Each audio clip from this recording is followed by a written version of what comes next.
Junkers जू 78 स्टुका ने सैन्य इतिहास में खुद को एक अद्वितीय स्थान बनाया है, जैसे कि सबसे भयानक हथियारों में से एक अन्य निर्देशित बम को लक्ष्य पर सटीकता के साथ पहुंचाने की समस्या का उत्तर के रूप में उत्पन्न हुए स्टुका को शुरुआत से ही उच्च गति पर अत्यधिक ढलान पर डाइव करने के लिए डिजाइन किया गया था, ताकि एक बम को पर्याप्त गति मिल सके जिससे वह एक लक्ष्य पर फेंका जा सके, जो अन्यथा सामान्य बॉम्बर तकनीकों का उपयोग करके हिट करना अत्यधिक कठिन होता। द्वितीय विश्व युद्ध में कई डाइव बॉम्बरों का उपयोग किया गया, में से कुछ को मूल रूप से अन्य भूमिकाओं के लिए डिजाइन किए गए प्रकारों से परिवर्तित किया गया, लेकिन यह स्टुका था जिसका विशेष लगभग गिद्ध जैसा आकार प्रकार का प्रतीक बन गया। सहयोगियों और नात्सी जर्मनी के बीच कई युद्ध रंगमंचों में स्टुकास का उपयोग किया गया, और जब लुफ्तवाफे हवाई सर्वाधिकता रखती थी तो यह जहाजों, पुलों और टैंकों को अत्यधिक सटीकता से नष्ट करने वाला एक भयानक हथियार था। सहयोगियों में विमान द्वारा उत्पन्न डर को पहचानते हुए जर्मनों ने इसका लाभ उठाने की कोशिश की। विंग्स में सायरन, जिसे जेरिको ट्रम्पेट्स कहा जाता है, स्थापित करके स्टुका को इसकी विशेष चीख दी। यदि हमले में जीवित बची भूमि की दुर्भाग्यशाली आत्माएं, तो कई व्यक्तियों का मन विक्षिप्त हो जाता और उन्हें अपने भयावह सपनों में वह भयानक ध्वनि सदैव सुनाई देती। लुफ्तवाफे ने जब अपने सहयोगियों पर हवा में अधिकार खो दिया, तो स्टुका पहला विमान था जिसने जर्मन वायुसेना के भाग्य के परिवर्तन का दुहक झेला। यह धीमा था, नई पीढ़ी के सहयोगी योद्धाओं और युद्ध विमानों की तुलना में अधो कवचित और अधो शस्त्रित था, लेकिन जबकि विमान के डिजाइन में कई कमजोरियां थीं जिनका लाभ सहयोगी उठा सकते थे, स्टुका के पास इसके पक्ष में एक लाभ था, उसके अत्यंत कुशल समर्पित पायलटों की बल। यह एक ऐसे पायलट की कहानी है जिसने फाशियावाद की रक्षा में जिसमें उसने गहरी आस्था रखी थी, उसमें अविश्वसनीय युद्ध करियर को अपने आप को जलाया। यह हांस उल्रिच रुडेल की कहानी है, स्टुका एस का, जो अपने युद्ध करियर के दौरान 500 से अधिक टैंकों को नष्ट कर चुका था। विश्व की युद्धों में आपका स्वागत है।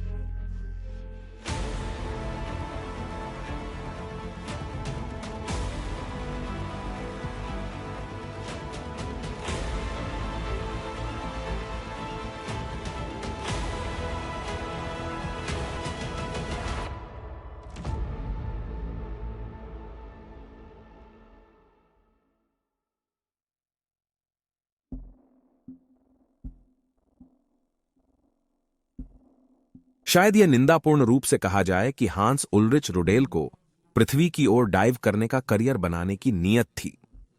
दक्षिण प्रशिया के एक छोटे गांव में बढ़ते हुए उन्होंने 8 साल की आयु में दूसरी मंजिल की खिड़की से कूदने का प्रयास किया। उन्होंने एक छाता लिया जिसे वे पैराशूट की भांति अपनी गिरावट को कम करने के लिए उपयोग कर रहे थे। स्वाभाविक रूप से ऐसा नहीं हुआ, इसके विपरीत वह उलट गया और 8 साल के हांस फूलबाड़ी में गिर पड़े, जिसके कारण उनका टखना टूट गया। लुथरन पादरी के पुत्र रुडेल ने खुद को अपने सहपाठियों की तुलना में शैक्षणिक विषयों में कमजोर पाया, हालांकि व्यावहारिक विषयों और खेलों में उन्होंने असाधारण प्रदर्शन किया।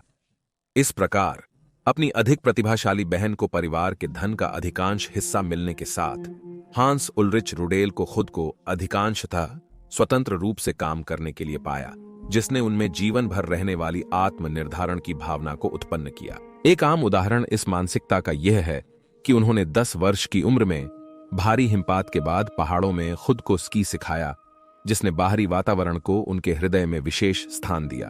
दुर्भाग्य से उन्हें अपने पायलट बनने के सपने को साकार करने की अनुमति नहीं मिली, क्योंकि यह महंगा था। इसलिए उन्होंने अपनी खेल क्षमता पर वापस जाकर फिटनेस ट्रेनर बन गए। हिटलर और नाजी पार्टी सत्ता में स्थापित हो गई थीं और जर्मनी ने नई हवाई सेना लुफ्तवाफे की घोषणा की। इसने उन्हें 1936 में लड़ाकू पायलट के रूप में उड़ने का मौका दिया। उन्हें अपने सहपाठियों ने बहिष्कृत कर दिया क्योंकि वे पार्टियों के बजाय संयमित रहना, दूध पीना और एक कठोर अनुशासित जीवन शैली अपनाना पसंद करते थे, जो उनकी लुथरन परवरिश से आई थी।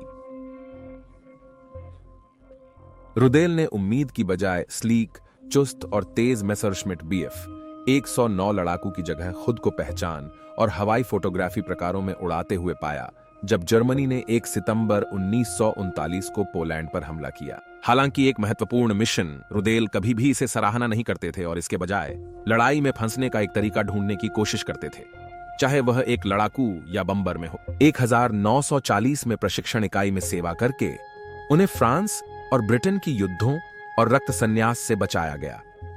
1941 में एक युद्ध इकाई में शामिल होने के लिए आवेदन करने के बाद उन्होंने जंकर्स जू-87 डाइव बॉम्बर फोर्स की प्रशिक्षण शुरू की। उनकी प्रशिक्षण समाप्त होने के बावजूद भी वे अतिरिक्त प्रशिक्षण और दूसरी पंक्ति के कर्तव्यों के लिए अलग किए गए थे जब जर्मनी ने बाल्कन और ग्रीस पर हमला किया, जिसने उन्हें खींच पहुंचाई। हालांकि भाग्य उन्हें खेलने के लिए एक नया हाथ देने वाला था और उन्हें दुनिया को अपनी स्टुका पायलट के रूप में कौशल दिखाने का अवसर दिया जाएगा। जर्मन सेना या नौसेना के विपरीत लुफ्तवाफे नाजियों की रचना थी। 1933 में सत्ता में आई और इस प्रकार इसकी पंक्तियां अक्सर प्रतिबद्ध फाशिस्टों से भरी हुई थीं, जिनमें से हांस उल्रिच रुडेल एक थे।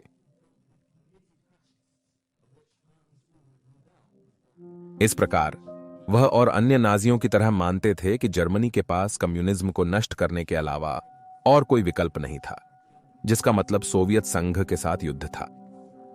ऑपरेशन बारबरोसा के व्यापक स्तर को देखते हुए हर पायलट की युद्ध में आवश्यकता थी। इसलिए रुडेल को अपने पूजनीय हिटलर के समर्थन में युद्ध में शामिल होने का मौका मिला। 1941 के 22 जून को अधिकृत पोलैंड पर हमला करते हुए ऑपरेशन बारबरोसा स्टुका इकाइयों के लिए लक्ष्य समृद्ध पर्यावरण बनी, जहां उन्होंने सड़कों और रेल पुलों पर बम गिराए। लगभग कुछ भी उचित खेल था और उनकी सेवाओं पर ऐसी मांग रखी जा रही थी। स्टुका पायलट्स जैसे कि रुडेल को अक्सर उपलब्ध दिन के प्रकाश के दौरान प्रतिदिन 19 घंटे तक बार बार मिशन उड़ाने के लिए बुलाया जाता था। स्टुका वास्तव में एक हथियार था जिसका लक्ष्य सेना का सहयोग करना था, न कि सामान्य भूमि हमला विमान के रूप में। एक समय था जब लड़ाकू विमान 350 से 400 मील प्रति घंटा स्टुका 250 की गति से उड़ रहे थे। युद्ध भार पर निर्भरता थी, जिसमें अक्सर एक 551 पाउंड बम फ्यूजलाज के नीचे और 4 छोटे बम पंखों के नीचे शामिल थे। रुडेल जैसे स्टुका पायलट एक फर्श की खिड़की के माध्यम से लक्ष्यों को देखते थे।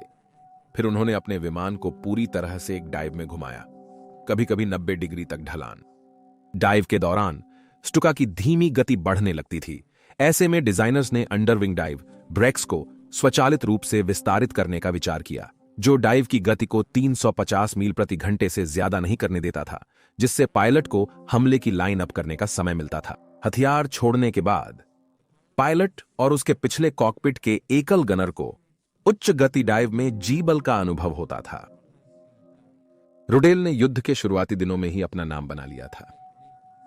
1941 के सितंबर में जर्मन सेनाओं ने लेनिनग्राद पर हमला कर दिया था, जहां वे लाल नौसेना के एक बचे हुए युद्धपोत मुराद द्वारा लेनिनग्राद नहर में की जा रही भारी बमबारी से निपट रहे थे। रुडेल उन पायलटों में से एक थे जिन्हें 24,000 टन के युद्धपोत की तोपों को शांत करने के लिए भेजा गया था और उन्होंने 16 सितंबर को मुराद को पकड़ लिया। हमले के दौरान रुडेल और एक और स्टुका ने रूसी जहाज पर बहुत तीव्र डाइव किया, 1000 पाउंड के आर्मर भेदी बम गिराए। दूसरा स्टुका लक्ष्य को तंग से चूक गया, लेकिन रुडेल का बम सीधा हिट कर गया, जिससे युद्धपोत को बहुत अधिक क्षति हुई। रुडेल ने सोचा कि उन्होंने जहाज को डुबा दिया, लेकिन बाद में उन्हें पता चला कि जहाज ने हमले का सामना कर लिया था। खबरों के अनुसार इस विजय से वंचित होने पर उन्होंने बहुत गुस्सा किया। 2-3 सितंबर 1921 को उनकी इकाई के सोवियत नौसेना पर हमले के दौरान उन्होंने मूरिंग्स पर बैठे युद्धपोत को देखकर फिर से प्रयास करने का निर्णय लिया। बंदरगाह की एंटी एयरक्राफ्ट फायर के बावजूद उन्होंने और एक स्टुका ने 90 डिग्री डाइव के लिए अप्रोच बनाया। रुडेल ने अपने हथियारों को 1000 फीट से कम ऊंचाई पर छोड़कर 10 फीट जलस्तर से ऊपर स्तरीय बनाए। जी फोर्सेज ने रुडेल और उनके गनर अल्फ्रेड शार्नोवस्की को क्षणिक रूप से ब्लैकआउट किया।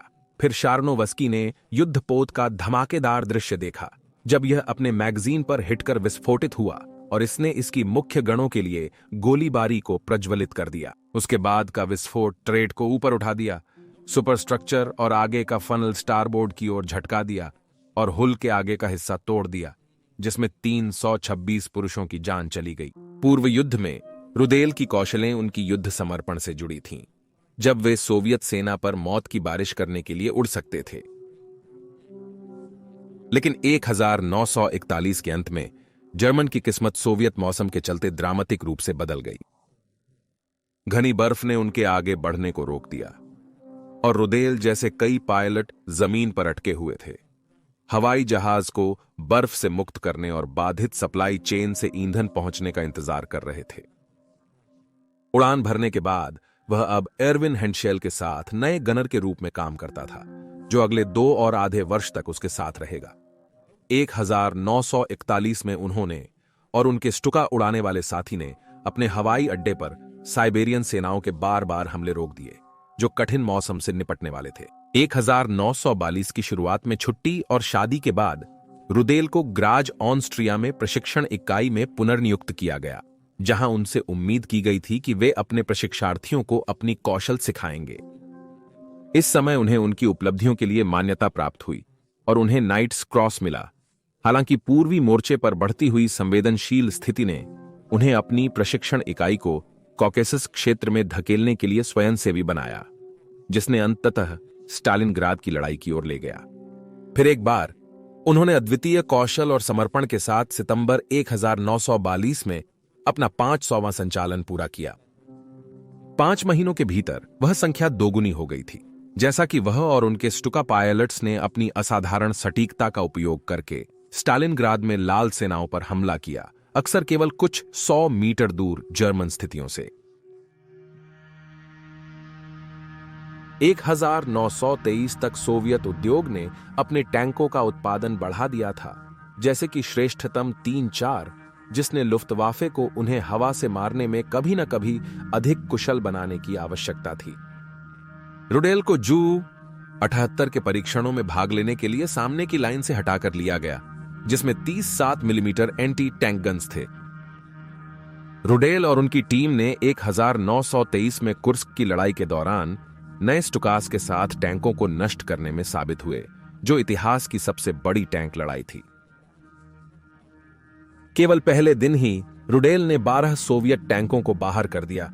वह पेड़ों की ऊंचाई पर हमले करने के लिए उड़ा, जहां स्टुका को देखना मुश्किल था, और नए गण के साथ अद्भुत सटीकता का आनंद ले रहा था। टैंक किलर के रूप में उनकी क्षमता का प्रदर्शन करते हुए 1943 के 25 नवंबर को उन्हें हिटलर से मिलने के लिए वुल्फ्स लेयर मुख्यालय में भेजा गया, जहां फ्यूरर ने उन्हें उनके 100वें सोवियत टैंक को नष्ट करने के बाद नाइट्स क्रॉस की तलवारें प्रदान की। अगले मार्च में उनकी इकाई ओडेसा के उत्तर में चल रही थी, जब एक नए पायलट को सोवियत विमानों के हमले का सामना करना पड़ा।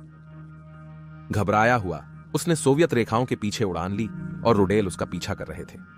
वह स्टुका को खोज रहे थे, जो एक खेत में उतर चुका था और जिसकी क्रू जीवित और उसे हिला रही थी।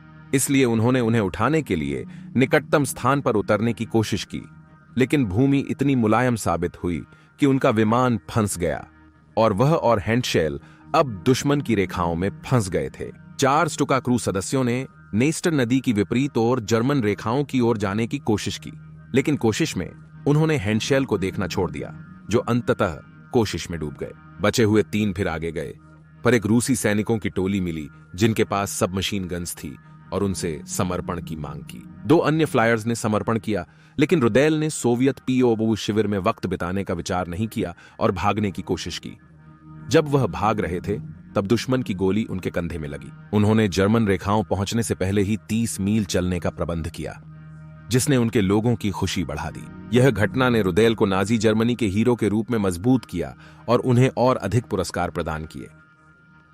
हिटलर ने संचालनात्मक मिशनों की उड़ान बंद करने का आदेश दिया ताकि उनकी मृत्यु से मनोबल न प्रभावित हो, लेकिन रुडेल की विपरीत अपील पर उन्होंने आदेश वापस ले लिया। हालांकि एक आपत्ति यह थी कि उसे कभी भी लुफ्तवाफे पायलटों को उतारने उठाने की कोशिश नहीं करनी थी। इसलिए रुडेल संचालनात्मक उड़ान की ओर लौटे, लेकिन अब युद्ध ने एलाइड्स के पक्ष में बदल दिया था, जिसमें जर्मनी के आकाश में भी एलाइड लड़ाकू और बमबारी विमान भर गए थे। स्टुकास, जो एक समय डर का स्रोत थे, अब मस्तांग, स्पिटफायर और याक 9 लड़ाकू विमानों के लिए आसान निशाना बन गए थे और रुडेल को मरते साम्राज्य की रक्षा में संचालन चलाने में कठिनाई हो रही थी। एक बाल उठाने वाली घटना में उनकी 19 स्टुकास की उड़ान को 100 से अधिक पी 50 एक मस्तांग द्वारा मारा गया और केवल रुडेल के नेतृत्व ने उन्हें समूल नष्ट होने से बचाया। जब उनका विमान एक सोवियत आर्मर कॉलम के ऊपर घने कोहरे से निकला, तब रुडेल अपने नए गनर के साथ लातविया में गिराया गया। फिर भी उन्होंने एक बार फिर भाग लिया और कुछ ही घंटों में उसी स्तंभ पर हमला कर रहे थे। बाद में उसे एक अज्ञात टैंक की जांच करते समय फिर से घायल किया गया, जिसकी क्रू जीवित थी। एक एंटी एयरक्राफ्ट गन से उसके विमान पर निशाना साधा गया, जिससे उसके पैर में चोट आई। उन्होंने बेस पर वापस लौटने की व्यवस्था की और सीट से बाहर निकलने से पहले दर्द के कारण बेहोश हो गए।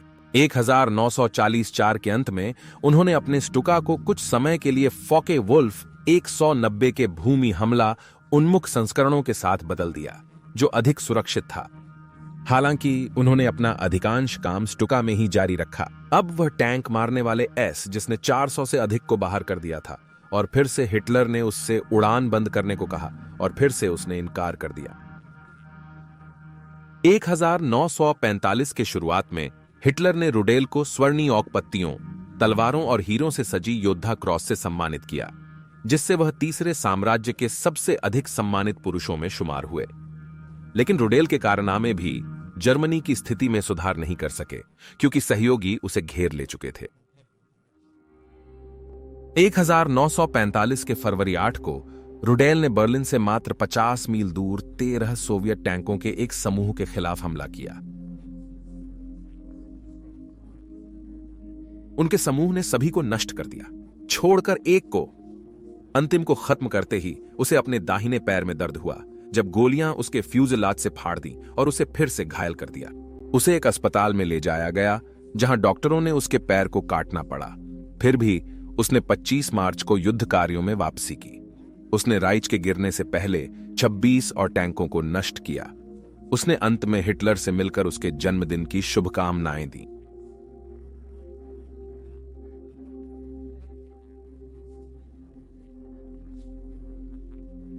हिटलर के जर्मनी के पतन के बाद कई उच्च प्रोफाइल नाजी की तरह रुडेल को पश्चिमी सहयोगियों को समर्पित करना अधिक पसंदीदा लगा। सोवियतों ने प्राग के पास अमेरिकी बलों से अपने ट्रायल के लिए मांग की, लेकिन अमेरिकियों ने इनकार कर दिया।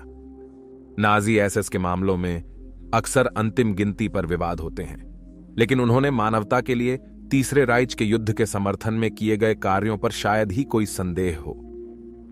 आमतौर पर उसे 2530 भूमि हमला उड़ानों का श्रेय दिया जाता है, जिसमें 800 से अधिक वाहनों, 519 टैंक, 70 लैंडिंग क्राफ्ट और नावों और एक युद्धपोत का विनाश शामिल है।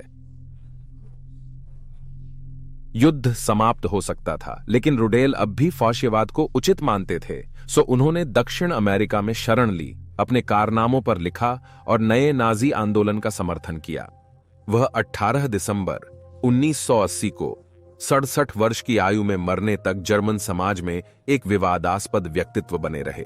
जबकि कई लोग उनके कारनामों और साहस की प्रशंसा करते थे, वे हमेशा नाजी आंदोलन के लिए उनके अटल समर्थन के छाया में रहे। और वहां आपके पास 500 से अधिक टैंकों को नष्ट करने वाले सबसे महान स्टुका एस की कहानी है।